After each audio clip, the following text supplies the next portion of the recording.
अमरावती विधान परिषद निवडणुकीवरून काँग्रेसमध्ये नाराजीचा ज्वर शिगेला पोहोचलाय। काँग्रेस उमेदवार हर्षजित देशमुख हे नॉट रिचेबल असल्याची माहिती पुढे आल्यानं मोठी खळबळ उडाली। मात्र आपण हॉस्पिटलमध्ये ऍडमिट असून उपचार सुरू आहेत असल्याचा व्हिडिओ त्यांनी प्रसारित केला। देशमुख आयसीयू मधनं व्हिडिओ शेअर करतात, याचा अर्थ ते मॅनेज झाले आहेत अशा शब्दात यशोमती ठाकूर यांनी गंभीर आरोप केला। त्यामुळे पक्षातल्या सर्व घडामोडींवर पक्षश्रेष्ठी नाराज असल्याचं कळतंय। तर हर्षवर्धन सपकाळ, यशोमती ठाकूर, डॉक्टर सुनील देशमुख या ज्येष्ठ नेत्यांकडून पक्षश्रेष्ठी या संदर्भात स्पष्टीकरण मागवणार आहेत। तर काँग्रेसचे सक्रिय सदस्य नसतानाही देशमुखांचं नाव नेमकं कोणी सुचवलं याची माहिती आता श्रेष्ठी घेत आहेत। त्याचप्रमाणे यवतमाळ, चंद्रपूर, वर्धा, गडचिरोली आणि भंडारा गोंदिया या मतदारसंघातल्या घोळ्यावर काँग्रेस पक्षश्रेष्ठी नाना पटोले, विजय वडेट्टीवार, माणिकराव ठाकरे आणि शिवाजीराव मोघे या नेत्यांकडून स्पष्टीकरण घेणार आहेत।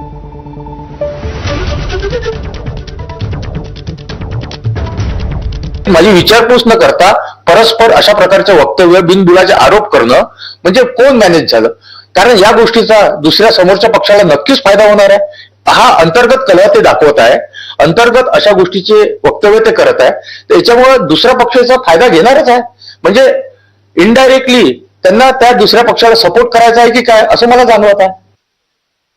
असं आहे, उलटा चोर कोतवाल को डाटे। काल आजारी होते, आयसीयू मध्ये होते, म्हणतात 4-5 दिवस त्यांना बाहेर यायला लागतील। डॉक्टरांचं ट्रीटमेंट काय, एंजिओग्राफी काय आहे, त्याच्यामधनं काही स्टेटमेंट नाही। कम्युनिकेशन पाहिजे की नाही पाहिजे? आणि जर तुम्ही तयार असाल, चला या फील्डमध्ये, चला या लवकर, उद्या या आणि सुरुवात करा 4-5 दिवस राहिलेल्या इलेक्शनला। तर अमरावतीतल्या घडामोडींनंतर काँग्रेस प्रदेशाध्यक्ष हर्षवर्धन सपकाळांनी भाजपवर जोरदार हल्लाबोल केला।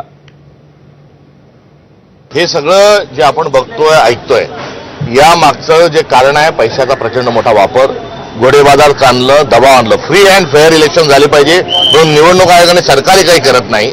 तर राजकारणामध्ये मतांची भिन्नता असते, वेगवेगळे पक्ष असतात आणि आपण आपापल्या पक्षाचा प्रचार करायचा आणि मतदान घ्यायचं, ही एकंदरीत पद्धत जी ही गुंडाळून ठेवल्या जात आहे। जर भारतीय जनता पक्ष स्वतःला एवढी स्ट्रॉंग म्हणते आहे, तर हा उमेदवारांचा खरीद फरोशचा जो धंदा लावलाय हा काय, याचा अर्थच भारतीय जनता पक्षाच्या पायाखालची जमीन कुठेतरी ही घसरत चाललेली आहे।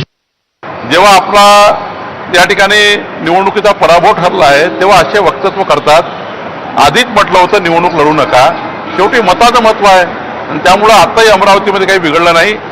त्यांचा माणूस गेला कुठे तर फिरायला किंवा ऍडमिट झाला, तर त्यांनी या ठिकाणी समर्थन जाहीर करून टाका।